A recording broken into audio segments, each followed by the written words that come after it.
baseball cap, knee-scraped snow angels, Dukes of Hazzard dreamers, bumper car-bodied salamander catchers, Michael Jordan believers. I couldn't fly, but my hang time was 3 minutes and 10 seconds.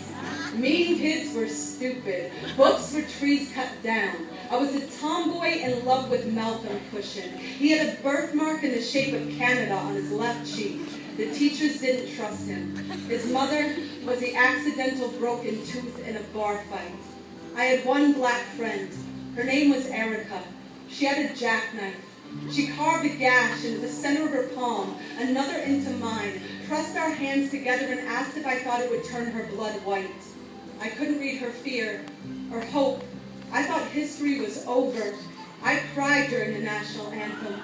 Once I found a butterfly's wing on the sidewalk. I wanted to keep it, but I didn't. I knew there were things I should never find beautiful, like death and girls. On Saturdays, I walked around town with a wheelbarrow collecting aluminum cans. On Sundays, my father paid me a penny for every cigarette butt I'd pick up in the driveway. I was sick of picking up cigarette butts when Tommy Chambers punched my tooth out. I spit on his bike seat and beat the crap out of his older brother. I started writing songs, recorded them on my ghetto blaster, and mailed the tapes to the local radio station, but they never played them because they never had good taste. My mother did. She was a secretary. Her fingernails were red, and she loved my father, who after the war became a mailman. So when I was a baby, my mother would carry me to the post office and weigh me on the postal scales. Once, years later, I got lost in the mail. The next day I came home from college and corrected my father's grammar. When I was 10, my mother had another daughter. I heard babies sometimes die in their sleep, so at night, when my parents went to bed, I put on my Karate Kid kimono and sneak into her room to guard her heartbeat. The heartbeat thieves didn't find her for 15 years.